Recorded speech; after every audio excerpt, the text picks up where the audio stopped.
Bonjour à tous, moi c'est Manu de la chaîne Tout faire soi-même. Aujourd'hui, on va tester le kit solaire de chez Anker. C'est le Anker Solix. C'est un kit plug and play. On a deux panneaux solaires de 540 watts, mais on a aussi une batterie. Donc on va pouvoir utiliser le système en autoconsommation. On produit, on réinjecte directement dans le réseau. Mais on pourra aussi faire du stockage sur batterie. La journée, on n'est pas là, on stocke sur la batterie. Et le soir, quand on arrive, on réinjecte. Perso, à la maison, j'ai déjà 3 kits solaires installés. J'en ai 2 fixes et un mobile. Les 2 fixes, ils sont en autoconsommation. Et le mobile, lui, je recharge une batterie. Et après, je m'en sers au besoin pour l'atelier et pour la piscine. Toutes ces installations, elles me permettent de pallier à l'augmentation du kilowattheure. J'ai ressorti des factures il y a à peu près 10 ans. On paie l'électricité 3 fois moins cher. Moi, à l'année, je dépense à peu près 10 000 kilowatts. On n'a pas une très grande maison, mais on est full électrique. L'été, on a la piscine, on a les clims, portail électrique, j'ai un puits avec une pompe. Donc, on a une belle consommation. Il y a 10 ans, je consommais un petit peu moins, mais pas non plus 2 fois moins. C'était quasiment égal à aujourd'hui. En revanche, il y a 10 ans, on donnait 1 000 € par an. Aujourd'hui, c'est 3 000. Avec mes installations déjà présentes sur l'année, je produis entre 1300 et 1400 kilowatts par an. Alors tu vas me dire, c'est pas énorme par rapport aux 10 000 consommés, mais ça représente déjà 15% de ma consommation. Et le but, ça serait d'arriver à 2000 kWh produits à l'année. Je sais que Anker a bonne réputation, donc je me dis que c'est jouable. On se fait le montage et l'installation en time-lapse. J'avais bien étudié toute leur documentation. Ça reste du plug and play, donc il n'y a rien de bien sorcier pour l'installer.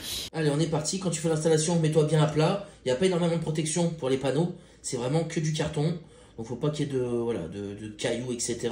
Fais pas ça au sol. Là, je défais les fixations. Donc, on a 2 cartons. Dans tous les cartons, tu as des QR codes à flasher avec toutes les instructions au fur et à mesure pour t'aider. Donc, ça, franchement, c'est royal. Là, on va prendre les plus grandes qui vont venir sur les panneaux. La visserie, elle est toute égale. Donc, je peux pas te tromper non plus.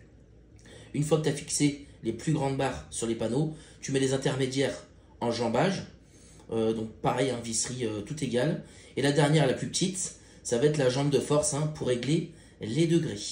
Pour régler les degrés, tu vas voir sur les guides, on a 4 roues en bas, 4 roues en haut. Ça te permettra de régler l'inclinaison en fonction de l'année. Moi, j'avais tout serré à la visseuse en me disant ça va être serré bien fort. Je me suis rendu compte qu'avec une clé, ça suffisait largement pour les serrer à fond. Quand tu les déplaces, c'est super lourd. Moi, j'étais tout seul. Si tu peux te faire aider, c'est quand même mieux. Ça, c'est les fixations sol, mais tu as aussi des fixations pour rambarde de balcon. Si par exemple, tu habites en appartement. Donc quand tu fais ton jeu sur le site, trompe-toi pas. Aujourd'hui, tu as un vent, mais de folie. Et je les ai posés pour voir.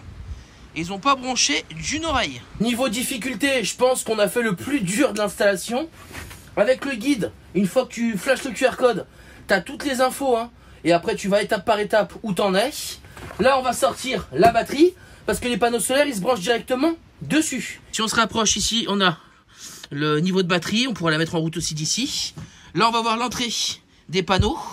Panneau 1, panneau 2. Et là, la sortie après, avec l'onduleur et le branchement sur le réseau. On va parler du prix. Le système complet qu'on va installer. Panneaux solaires, batterie, avec les fixations, le câblage, l'onduleur. Et à 1798 €. Sans support, on est 100 € moins cher. Et tu vois, sur leur site, ils ont aussi des panneaux un peu plus moins puissants, 820 watts. Et ceux-là, ils ont support pour balcon.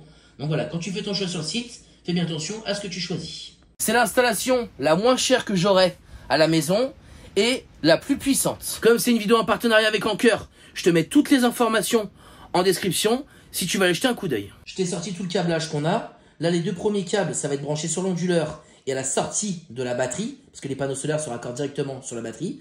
Et ça, c'est le câble qu'on va brancher sur l'onduleur, sur le réseau. Niveau branchement, tu peux pas faire plus simple.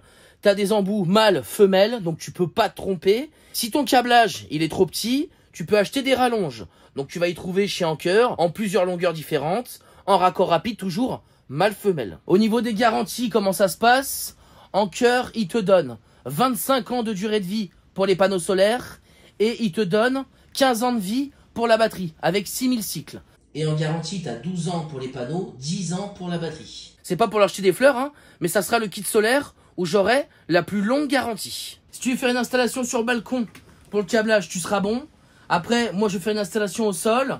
J'ai quelques mètres quand même à couvrir pour rentrer à l'intérieur, etc. J'aurais pas assez de câblage. J'avais prévu des rallonges de 2 mètres. Je pensais que ça allait suffire. Ça suffit pas. Je pourrais pas faire l'installation définitive tout de suite. Après, peu importe, hein, on va quand même la raccorder en provisoire pour faire nos essais. Fais les riselants, vas-y doucement parce qu'ils sont bien serrés. Coupe pas les câbles. Je faisais le malin tout à l'heure en disant qu'il y avait beaucoup de vent, qu'ils n'avaient pas branché. On va quand même assurer les clous et on va mettre une cale derrière en attendant que je les fixe. On raccorde le premier panneau sur le PV1. De toute façon, tu peux pas te tromper, hein. T'as mâle et femelle. On se fait le deuxième panneau, tu vois, c'est ça la cale que j'ai mis au cas où. Là, j'ai l'embout mâle, hein. Hop. Tu vois, PV2. Tu te mets, tu pousses. Tac. C'est branché. Ça, c'est le câblage de sortie qu'on va brancher ici et après sur l'onduleur. En attendant, j'ai mis l'onduleur ici. L'onduleur, il est IP67. Les panneaux, ils sont IP68. Donc, ils peuvent rester dehors. La batterie, elle est IP65. Vaut mieux le mettre en intérieur. On raccorde la batterie à l'onduleur et on finit par raccorder le câblage avec les 3 fiches pour aller se brancher sur notre réseau. Notre installation elle est prête, tout est raccordé. Là c'est 19 h et on a le soleil qui a complètement disparu. On est prêt pour demain matin pour contrôler toute la production sur la journée. Tu télécharges l'application, c'est Anker utilitaire et tu crées ton compte. En premier, j'ai ajouté la batterie dans l'application. Et là, on va rajouter en deuxième temps l'onduleur pour faire fonctionner les panneaux. La batterie, elle était déjà chargée à 80%. Donc là, elle est en train de diffuser dans mon réseau. Elle envoie 200 watts. Ça, on peut lui dire d'arrêter et de laisser le stockage dans la batterie. Nous, on va continuer à diffuser là toute la soirée jusqu'à demain matin. Et demain matin, on verra à combien elle est en pourcentage. Et on va recharger toute la journée. Ce matin, la batterie, elle s'était arrêtée à 10%. Donc elle a arrêté de réinjecter quand elle est arrivée à 10%. Et là, c'est bon, on est reparti. On a les panneaux qui sont en route, alors très faiblement. Le soleil n'est encore pas sorti, c'est encore bien couvert. Là, je vais partir, donc on va régler dans l'application. On va pouvoir gérer les périodes. Donc moi, je vais créer 2 périodes. Je vais créer une première période de minuit à 18h30, où là, on va récupérer l'énergie. Et de 18h30 à minuit, c'est là où on a le plus d'activité à la maison, on va redistribuer ce qu'on a produit. Et le reste du temps, on chargera la batterie. S'il y a un excédent dans la batterie, c'est très simple, tu vois, il y a marqué 80%. S'il y a un excédent, ça repartira dans le réseau. Tu vas pouvoir regarder de plus près la batterie, la température qui est là, le niveau de charge. Et tu vas pouvoir contrôler aussi l'onduleur qui gère les panneaux. On va aller voir la charge de la batterie, ce que ça donnait sur la journée avec notre production. On a eu un temps gris toute la journée, mais bon, qu'est-ce que tu veux, ça c'est la vie. Si tu te demandes au niveau de la batterie, sa capacité, c'est une 1600 Wh. Et en sortie, tu peux pas sortir plus de 800 watts. L'onduleur, c'est pareil, c'est un 800 watts. En regardant la batterie, je vois qu'elle a 47% de charge. On produit encore un peu, mais c'est quasiment minime. Si on regarde le graphique, au plus fort de la journée, on a produit 227 watts. Bon, ça a été couvert toute la journée, donc ça s'explique. En n'ayant quasiment pas de soleil, on a rechargé quasiment la moitié de la batterie. Donc je me dis que quand on va avoir des journées ensoleillées, la batterie, elle va être très vite pleine. Et on va très vite, après, renvoyer l'excédent dans le réseau et avoir une réserve pour le soir. Les panneaux qu'on voit ici, c'est des panneaux nouvelle génération. Le système dans l'ensemble, il fonctionne très bien. J'aurais voulu qu'on ait une journée super ensoleillée pour qu'on voie un maximum de production. Bon, c'est le printemps et ça fait 2 semaines que c'est comme ça, il fait gris, il pleut. Si ça t'intéresse, dis-moi en commentaire. Je te fais une vidéo sur tout l'équipement solaire que j'ai à la maison. On sort toutes les applis, on regarde tout en détail. Je t'ai mis toutes les infos d'Anker en description. N'hésite pas à liker, à partager cette vidéo si tu connais des gens qui sont en recherche sur la production solaire. Et moi, je te dis à très vite pour une nouvelle vidéo.